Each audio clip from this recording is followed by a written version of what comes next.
Shalom, selamat hari Minggu, jemaat yang dikasihi oleh Tuhan Yesus Kristus. Kembali kita bertemu dalam ibadah kita hari ini, masih dalam ibadah di rumah. Sebelum kita membaca firman Tuhan, mari kita berdoa. Kami bersyukur kepadamu ya Bapa untuk semua anugerah kasih setia Tuhan kepada kami. Kami bersyukur untuk tangan Tuhan yang terus melindungi, memberkati kami dengan kasih dan kuasa-Mu, sehingga kami sungguh-sungguh menikmati berkat Tuhan sampai hari ini. Saat ini kami akan membaca dan merenungkan firman-Mu. Kami mohon Tuhan berfirman agar kami sungguh-sungguh dapat memahami, mengerti, dan juga sanggup melakukan firman-Mu dalam kehidupan kami setiap hari. Berfirmanlah Tuhan, kami sudah siap mendengarkan Engkau. Amin.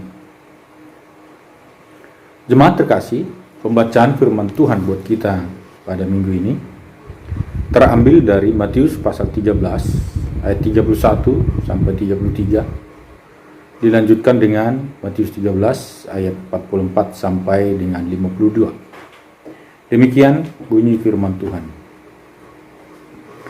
Yesus membentangkan suatu perumpamaan lain lagi kepada mereka, katanya, hal kerajaan sorga itu seumpama biji sesawi yang diambil dan ditaburkan orang di ladangnya. Memang biji itu yang paling kecil dari segala jenis benih, tetapi apabila sudah tumbuh, sesawi itu lebih besar daripada sayuran yang lain, bahkan menjadi pohon, sehingga burung-burung di udara datang bersarang pada cabang-cabangnya. Dan ia menceritakan perumpamaan ini juga kepada mereka, hal kerajaan sorga itu seumpama ragi yang diambil seorang perempuan dan diadukkan ke dalam tepung terigu 3 sukat sampai hamir seluruhnya. Ayat 44, hal kerajaan sorga itu seumpama harta yang terpendam di ladang, yang ditemukan orang, lalu dipendamkannya lagi. Oleh sebab sukacitanya, pergilah ia menjual seluruh miliknya, lalu membeli ladang itu. Demikian pula halnya kerajaan sorga itu seumpama seorang pedagang yang mencari mutiara yang indah. Setelah ditemukannya mutiara yang sangat berharga, ia pun pergi menjual seluruh miliknya, lalu membeli mutiara itu. Demikian pula halnya kerajaan sorga itu seumpama pukat yang dilabuhkan di laut, lalu mengumpulkan berbagai-bagai jenis ikan. Setelah penuh, pukat itu pun diseret orang ke pantai, lalu duduklah mereka dan mengumpulkan ikan yang baik ke dalam pasu, dan ikan yang tidak baik mereka buang. Demikianlah juga pada akhir zaman, malaikat-malaikat akan datang memisahkan orang jahat dari orang benar, lalu mencampakkan orang jahat ke dalam dapur api. Di sanalah akan terdapat ratapan dan kertakan gigi. Mengertikah kamu semuanya itu? Mereka menjawab, ya, kami mengerti. Maka berkatalah Yesus kepada mereka, karena itu setiap ahli Taurat yang menerima pelajaran dari hal kerajaan sorga itu seumpama tuan rumah yang mengeluarkan harta yang baru dan yang lama dari perbendaharaannya. Demikian firman Tuhan. Berbahagialah setiap orang yang membaca dan merenungkan firman Tuhan, serta melakukan dalam kehidupan setiap hari. Terpujilah Kristus. Haleluya. Jemaat yang dikasihi oleh Tuhan Yesus Kristus, firman Tuhan yang diberikan kepada kita hari ini berdasarkan tema yang Kak Jabar berikan adalah tema kita, yaitu pilihlah dengan hikmat Allah. Pilihlah dengan hikmat Allah. Dalam kehidupan setiap hari selalu ada pilihan. Dalam segala aspek kehidupan kita selalu kita diperhadapkan kepada pilihan-pilihan. Pilihan untuk melakukan, pilihan untuk berkata-kata, pilihan untuk melangkah, pilihan untuk berangkat bekerja, pilihan untuk duduk di rumah, pilihan untuk bersikap terhadap sesuatu yang kita hadapi selalu ada di dalam kehidupan kita. Selalu kita diperhadapkan kepada pilihan. Jemaat, dalam perumpamaan yang disampaikan oleh Tuhan Yesus, paling tidak ada dua gambaran. Yang pertama tadi tentang biji sesawi, hal kerajaan surga. Dan yang kedua lah dikatakan bahwa hal kerajaan surga itu seumpama orang yang menemukan harta karun. Jika seseorang mengetahui ada harta karun di sebuah ladangnya, maka dikatakan di sini dia akan membenamkan kembali harta itu, harta karun itu, dan dia akan pulang, dan nanti kalau sudah waktunya dia akan datang mengambil. Banyak orang mengejar harta karun dalam kehidupannya. Banyak orang mencari, bahkan film-film pun banyak menceritakan bahwa ada film yang menceritakan seseorang yang berjuang untuk mencari harta karun. Harta karun artinya adalah sesuatu harta yang sangat bernilai harganya, yang bisa lebih daripada apa yang telah dia miliki. Sehingga banyak hal yang dilakukan oleh orang untuk bertemu, untuk menemukan harta karun. Bisa pergi ke sebuah hutan, bisa menggali sebuah ladang atau tanah, digali sedalam mungkin, sehingga sampai dia bertemu dengan harta karun, dengan harapan, dengan harta karun yang akan dia dapat, dia akan menjadi kaya, dia akan menjadi memiliki segalanya, segala sesuatu bisa dia andalkan dari harta karun itu. Dalam kehidupan kita pun selalu mencari banyak hal. Bisa materi yang kita cari dalam kehidupan kita. Bisa juga pekerjaan yang menjadi sesuatu yang sangat bernilai yang kita kejar. Bisa juga sebuah jabatan yang kita kejar. Dan jika orang mengejar jabatan, maka dia bisa mengorbankan segala hal untuk mendapat jabatan tersebut. Hal jabatan, bahkan iman seseorang pun bisa dikorbankan untuk mendapat jabatan. Sehingga yang kita cari adalah yang menurut kita sesuatu yang sangat bernilai dalam kehidupan kita. Jika kita mencari dengan segala macam cara, dengan segala tenaga, materi atau uang, maka itulah yang sangat bernilai bagi kita. Jika kita mencari jabatan dengan segala macam cara, dengan segala daya yang kita miliki, maka itulah sesuatu yang bernilai bagi kita. Tuhan Yesus pernah mengatakan agar setiap orang percaya lebih dulu mencari kerajaan surga, kerajaan Allah. Maka Yesus berkata dalam Matius, carilah dahulu kerajaan Allah, maka semuanya itu akan ditambahkan kepadamu. Ada dua hal yang dikatakan oleh Tuhan Yesus di sini. Yang pertama adalah cari kerajaan Allah. Lalu semuanya itu materi, jabatan, harta, kekayaan, semuanya itu akan ditambahkan kepadamu. Tetapi jujur dalam kehidupan kita setiap hari, Bapak Ibu yang terkasih, terlalu banyak di antara kita atau mungkin kita semua terlalu sungguh-sungguh fokus kepada mencari yang lain-lain itu. Semuanya itu yang lebih utama kita cari lebih dahulu. Sehingga apa yang Yesus katakan, carilah dahulu kerajaan Allah, itu bukan sesuatu yang penting. Karena seperti tadi saya katakan, harta karun itu menjadi sesuatu yang sangat penting bagi kita. Jabatan itu menjadi sesuatu yang sangat penting bagi kita. Dan kalau itu yang menjadi milik kita,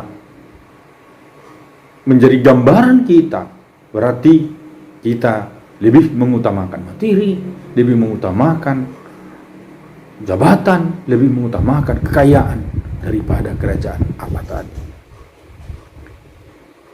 Dan ini terbalik daripada apa yang Tuhan Yesus inginkan dari setiap orang percaya. Terbalik dari setiap apa yang Tuhan Yesus harapkan dari setiap kita. Karena Yesus mengharapkan kita mencari lebih dahulu kerajaan surga, kerajaan Allah, dan semuanya itu, jabatan, harta, kekayaan, kecantikan, semuanya itu akan ditambahkan oleh Tuhan kepada kita. Karena itu, yang Tuhan Yesus mau dari kita apa? Fokus kita kemana? Nah, ini yang mau kita pelajari Bapak Ibu dari firman Tuhan hari ini. Karena itu Yesus berkata, hal kerajaan surga itu seumpama orang yang menemukan harta karun. Jadi seumpama orang yang menemukan harta karun, yaitu bahwa kalau hal kerajaan surga itu adalah seumpama orang menemukan harta karun, berarti demikianlah kita mencari kerajaan surga. Begitu kita bertemu, begitu kita menemukan harta kerajaan surga itu, maka segalanya menjadi kita tinggalkan. Atau paling tidak bukan ditinggalkan, tapi kita menjadi fokus utama kita bukan lagi kepada segalanya itu, tetapi fokus kita kepada kerajaan surga. Bapak Ibu yang terkasih, di dalam bacaan kita yang pertama yang Matius pasal 13 ayat 31 ini, Yesus mengatakan hal kerajaan surga itu seumpama biji sesawi. Hal kerajaan surga itu seumpama biji sesawi yang diambil dan ditaburkan orang di ladangnya. Jemaat terkasih, ada dua hal yang mau diajarkan kepada kita dari biji sesawi. Artinya adalah bahwa hal kerajaan surga dalam diri kita, yaitu firman Tuhan di dalam diri kita, firman Tuhan di dalam hidup kita, seumpama biji sesawi yang ditanam orang, yang ditaburkan orang. Artinya yang pertama adalah biji sesawi itu kecil. Yesus mengatakan bahwa biji sesawi itu adalah benih yang paling kecil daripada semua benih sayur-sayuran. Tetapi ketika dia diberi kesempatan untuk hidup, ditanam, maka dia menjadi yang terbesar dari semua sayur-sayuran. Artinya yang pertama dari pelajaran kita dari firman Tuhan hari ini adalah bahwa firman Tuhan, hal kerajaan surga di dalam diri kita, di dalam hidup kita, di dalam hati kita, semacam biji sesawi itu yang sangat kecil. Tetapi jika diberikan kesempatan untuk hidup, dia akan semakin besar. Artinya firman Tuhan di dalam hidup kita, di dalam hati kita, di dalam kehidupan kita, itu seperti biji sesawi yang harus diberikan kesempatan untuk hidup. Sehingga firman Tuhan itu semakin besar, semakin besar, semakin besar di dalam hidup kita. Kerajaan surga itu semakin penting, semakin penting, semakin penting di dalam kehidupan kita. Artinya begini Bapak Ibu terkasih. Mungkin pertama-tama ketika kita mendengarkan firman Tuhan, kita percaya tapi tidak terlalu penting bagi kita. Kita menganggap biasa-biasa saja. Tetapi ketika kita memberikan kesempatan firman Tuhan itu bertumbuh di dalam kehidupan kita, di dalam hati kita, maka semakin hari kita semakin terikat dengan firman Tuhan itu. Semakin kita dipengaruhi oleh firman Tuhan itu. Dan firman itu akan semakin besar bertumbuh dalam hidup kita. Sehingga kita tidak bisa hidup tanpa firman Tuhan. Firman Tuhan ketika diberikan kesempatan untuk bertumbuh, seperti perumpamaan-perumpamaan yang lalu, maka dia akan berbuah. Oleh karena itu Bapak Ibu yang terkasih, firman Tuhan yang kita dengar setiap hari, firman Tuhan yang kita baca setiap hari, itu harus kita berikan kesempatan untuk bertumbuh. sehingga semakin hari semakin besar. Jangan bosan-bosannya mendengarkan firman Tuhan. Jangan pernah merasa puas mendengarkan firman Tuhan. Jangan juga pernah merasa cukup mendengarkan firman Tuhan. Jangan pernah merasa selesai dalam belajar firman Tuhan. Dan jangan pernah merasa sudah pintar di dalam belajar firman Tuhan. Karena firman Tuhan itu bagaikan biji sesawi di dalam hati kita. Tetapi kita harus memberikan dia kesempatan untuk bertumbuh. Sehingga semakin hari semakin besar. Yang kedua adalah bahwa perumpamaan tentang biji sesawi ini maksudnya adalah bahwa pengaruh biji sesawi itu, kalau dia bertumbuh dengan besar, maka dikatakan bahkan burung-burung pun akan bersarang di dahan-dahannya. Artinya bahwa biji sesawi itu akan sangat berguna bagi pihak lain. Tumbuhan itu bisa menjadi tempat bersarang burung-burung. Artinya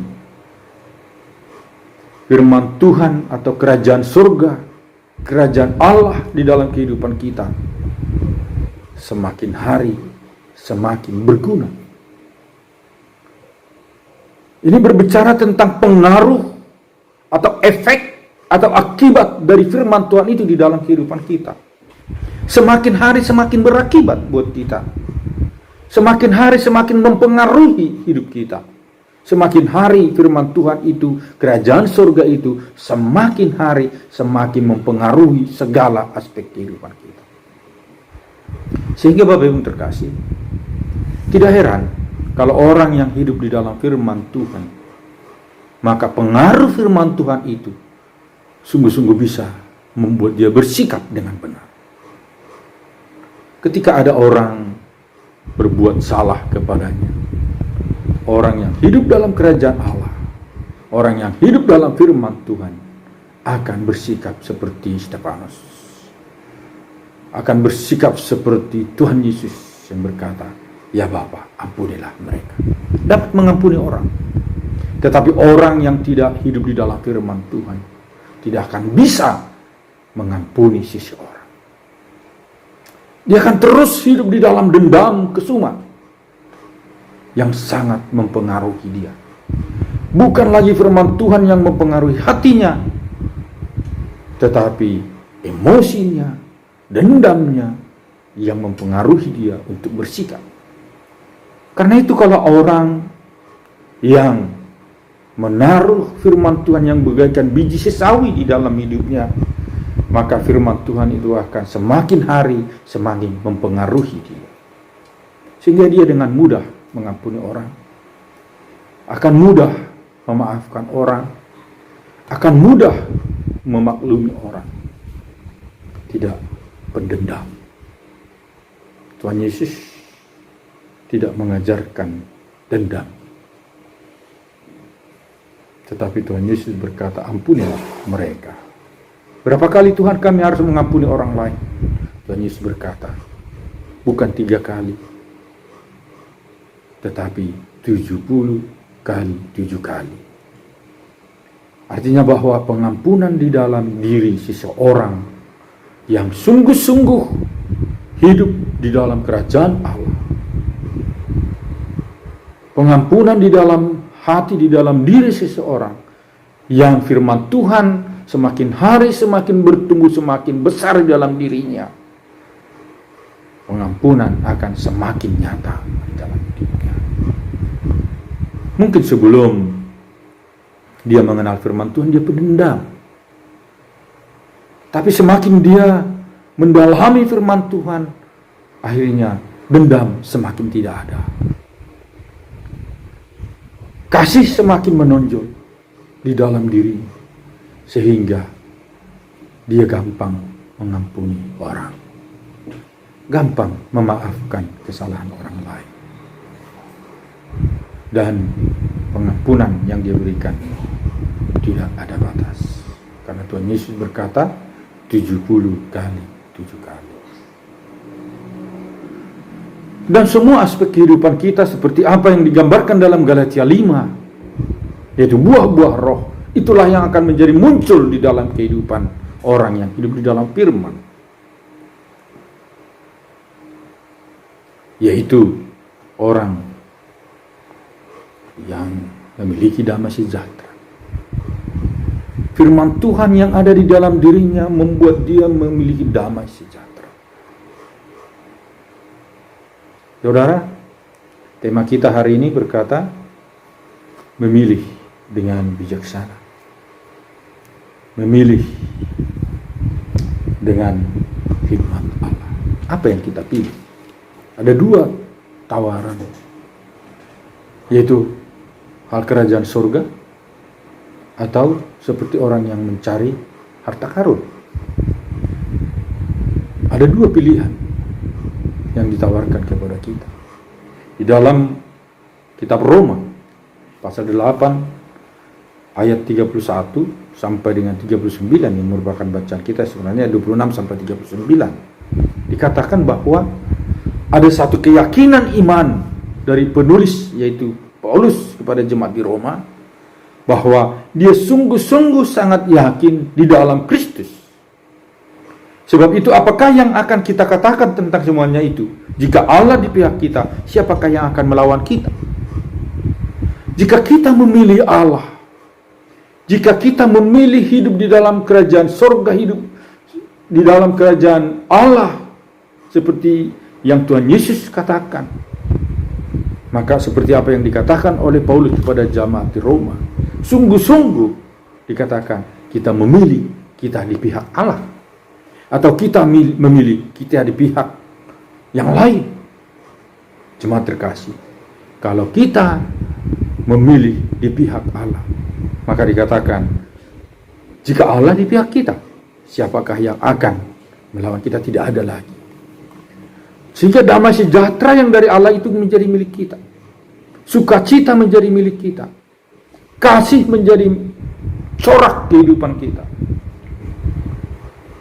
Kita tidak mudah lagi putus asa, karena kita terus diwarnai oleh firman Tuhan. Firman Tuhan terus mempengaruhi hati kita. Firman Tuhan terus mempengaruhi keputusan kita, mempengaruhi pola pikir kita. Oleh sebab itu, Bapak Ibu terkasih, mana yang kita pilih? Mau hidup di dalam Kristus atau di luar Kristus? Firman Tuhan hari ini mengajar kita, kalau kita hidup di dalam Kristus, hal seperti biji sesawi yang ditanam di tanah yang baik, maka firman Tuhan itu pun akan seperti itulah di dalam kehidupan kita. Dia akan bertumbuh, bertambah besar, dan pengaruhnya semakin hari semakin besar. Kalau kita hidup di dalam Kristus, maka pengaruh Kristus itu pun semakin hari semakin besar, semakin nyata di dalam kehidupan kita, di dalam tindakan kita, di dalam keputusan-keputusan kita, di dalam kehidupan kita setiap hari. Sehingga Yesus berkata, carilah dahulu kerajaan Allah, semuanya akan ditambahkan kepadamu. Sehingga fokus kita yang paling utama adalah Kristus itu sendiri, kerajaan Allah itu sendiri.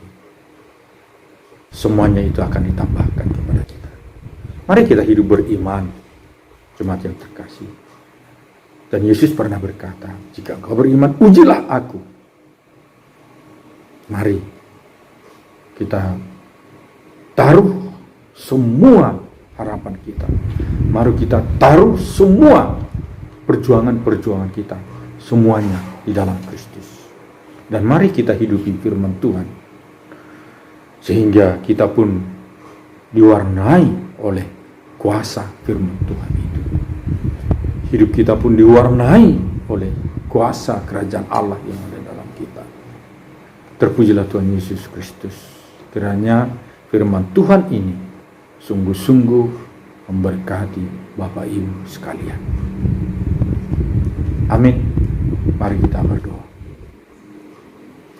Bapa yang Maha Baik, Kembali kami bersyukur kepadamu kalau kami dapat belajar dari firman-Mu yang mengajar kami untuk hidup, menghidupi firman Tuhan, menghidupi kerajaan sorga di dalam semua kehidupan kami. Mampukan kami Tuhan, agar kami dapat belajar mengimani bahwa firman Tuhan di dalam hati, dalam hidup kami akan seperti biji sisal. Sehingga ketika kami beriman kepadamu, dan iman kami itu akan semakin kokoh, semakin besar di dalam Kristus. Dan iman kami akan firman-Mu, akan semua janji-janji-Mu, akan mempengaruhi kehidupan kami, mempengaruhi sikap kami, mempengaruhi tindakan kami, keputusan-keputusan kami. Terima kasih Bapa di surga, berkatilah seluruh jemaat-Mu, berkatilah seluruh rumah mereka, berkati seluruh anak-anak mereka. Kami mohon biarlah Roh Kudus membentengi setiap jemaat-Mu dengan kuasa kasih-Mu ya Bapa, sehingga rumah mereka penuh dengan kuasa Tuhan. Rumah mereka penuh dengan kasih daripada-Mu, sehingga damai sejahtera daripada-Mu menjadi milik semua jemaat-Mu. Terima kasih ya Tuhan Yesus, berkati semua jemaat di dalam pergumulan-pergumulan mereka. Kami tahu hanya Engkaulah jalan keluarnya dari semua masalah kami. Kembali kami berdoa Tuhan untuk virus corona 19 agar Tuhan hancurkan kuasanya dengan kasih-Mu, hancurkan kuasanya dengan kuasa-Mu ya Tuhan, sehingga virus corona ini sungguh-sungguh sirna dari muka bumi ini, khususnya dari Indonesia, bahkan secara khusus lagi dari seluruh jemaat-Mu di rumah mereka masing-masing. Terima kasih Bapa di sorga, kami puji sembah Engkau sekarang sampai selama-lamanya, yang memberikan kami hikmat untuk memilih sesuai dengan kehendak Allah. Terpujilah Tuhan Yesus Kristus sampai selama-lamanya. Amin. Jemaat yang dikasihi Tuhan, selamat hari Minggu. Amin. Tuhan berkati.